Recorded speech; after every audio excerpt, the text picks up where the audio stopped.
तुझे जीता रखे, देवी तू अटल सुहागिन हो, बोलते हैं।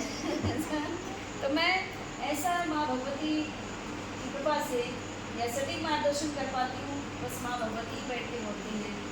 और रही बात ये है कि जब ऐसी प्रार्थना अब आपने पितृगणों से करेंगी तो उनका जिस घर में आशीर्वाद पितरों का प्राप्त हो जाता है तो उस घर में निहाल हो जाता है। तो ये कार्य आपको करना है, तो वे आपके गर्भ की भी रक्षा करेंगे। काल सर्प दोष क्यों बनता है? राहु नाम के राक्षस, केतु नाम के राक्षस से काल सर्प दोष बनता है। जब ये पितरों को ऐसा दीप दान करेंगी, अमावस्या को दीप दान करोगे नदी में, सरोवर में, किधर भी, तो उनको वह दीप दान स्वीकार होता है। फिर वे अखंड सौभाग्यवती होने का वरदान आपको प्राप्त कराते हैं परमात्मा से। तो ये आपको करना है।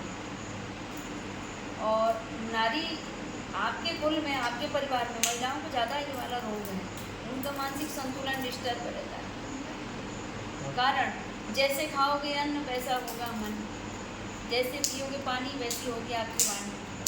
तो अगर क्रोध रहित भोजन तैयार हो रहा है और उस भोजन को जो जो व्यक्ति पाएगा उसका दिमाग भी, उसकी बुद्धि भी वैसे ही होगी, तो क्या करें? अब उनको तो पता ही नहीं होता ना कि हमारा मन कैसा है, किस अवस्था में हम भोजन पका रहे हैं। तो ये पितृगण, ये प्रेत लोग ही इनके विचार दिमाग को कुंठित कर देते हैं। तो इनका दिमाग कुंठित कैसे होगा?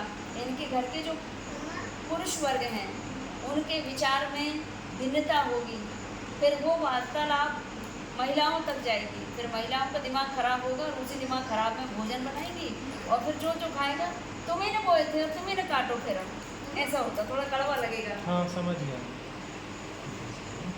क्योंकि भावना तो हमारे अंदर ही हुई, थोड़ा थोड़ा लुका छुपी, थोड़ा देखो बुरा नहीं मानना, हम कड़वा थोड़ा बोलते हैं लेकिन मतलब अपने घर का ही वो कड़वापन है जो बाहर निकलता है। बाहर निकलता है किस माध्यम से? रोग राई के माध्यम से, वंश में वृद्धि होने में स्टॉप लगता है। तो ये सारी घटनाएं होती हैं। इसीलिए पितरों का दीप दान आप अवश्य करें। अमावस्या के दिन तो करें, अगर रोज नहीं सरोवर में करते, करना है। किसी भी समय, और अगर वो नहीं मिलता है जैसे कि तालाब, नदी, बहती हुई नदी, फिर आप किसी पेड़ के नीचे घर में करिए या उसमें करते आ सकते हैं दक्षिण दिशा में बाहर, मैं घर के आगे पीपल का पेड़ है, वहाँ भी आप कर सकते हैं। लेकिन किचन में आप अपने पितरों के नाम से रखना, तो वो डेली करना। जो कुछ समस्याएं हैं उसका कारण है कि जो पितरों की रुष्टता के कारण साइड इफेक्ट नहीं होगा। कभी कभी चूक गए तो उसका साइड इफेक्ट नहीं होता।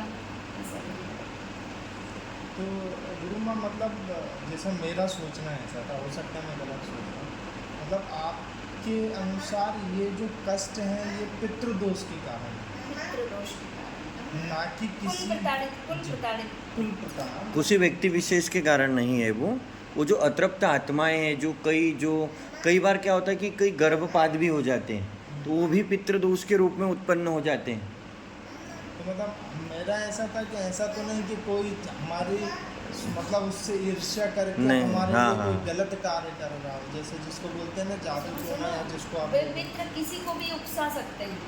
उकसाना समझते हैं? हाँ, मेन जड़ उसकी वही है। वो किसी को मैंने भी इनको hurt ट्रिगर नहीं कर दिया, अब ये मुझे नुकसान पहुंचाने लगे। तो वो किसी को भी उकसा देंगे तुम्हारे प्रति और तुम्हारा बुरा करवा देंगे और तुम्हारा दिमाग जाएगा तो ही नहीं करा होगा। ठीक है, मतलब जैसे हमारे घर के आसपास ये सब चीज़ें बहुत मिलती हैं, कटा हुआ नींबू मिल गया, नहीं, पर उससे उतनी बड़ी चीज़ें नहीं होती, प्राण वायु नहीं, थे। मतलब हाँ। देखो आप हमसे, हम आपके ज्ञान के जरा से कण के बराबर भी नहीं हैं, तो थोड़ा सा हमारी कपूर, बुद्धि में और आपकी बुद्धि में बहुत थोड़ा सा कपूर पूजन करते हैं, उसके बाद पूरे घर में दिखा दिया करो। हाँ, वो तो कपूर करते लगे तो वो भीमसेनी कपूर, भीमसेनी ही कपूर होना। हाँ, वो जो शुद्ध नेचुरल प्राकृतिक कपूर है। और अगर किसी को नज़र भी लग गई ना, इसके सामने ऐसा रख दो तो कोई नज़र तत्काल 5 सेकंड में नज़र उतर जाएंगी। वो तो कपूर, भीमसेनी हाँ, भीमसेनी कपूर लाते तो हैं, बट वो कुछ स्पेशल ओकेजन पे ही लाते जिस हैं। कपूर ने भगवान की नजर उतार दी तो हमारे नहीं उतार। अपन भगवान से कपूर की नज़र इसलिए उतारते हैं कि अपने देव स्थान को कोई देख के चला जाए तो भी नज़र लग जाती। तो मतलब हम कपूर से आरती नहीं करते, कपूर से नजर उतार। हाँ, वो उसको नज़र ही तो बोलते हैं। ओम कर्पूर गौरम करुणावतारम संसार सारम। ओरिजिनल आरती कर्पूर से ही होती है। ओरिजिनल आरती है ना वो। और ये कर्पूर गौरम का मतलब क्या होता है? इतना शिव आराधना। कोई शिव भी परम। देवी या देवता की आप आराधना पूजन वंदन करें, हाँ, जब शिव। तक कर्पूर गौरव नहीं करेंगे आपकी पूजन सफल ही नहीं होती। तो भैया तुम जिसकी पूजन कर रहे थे कर लो, लेकिन मेरे महादेव को लास्ट में भी भज लोगे ना तो वो पुण्य मिल ही पा लेते जाएगा हैं। तुम किसी भी तो शुरू भगवान में को नहीं पूजा करता आराधना इंसान तो मत करे, लेकिन लास्ट में तो शिव आराधना करनी पड़ेगी, तभी आपकी साधना सफल होगी।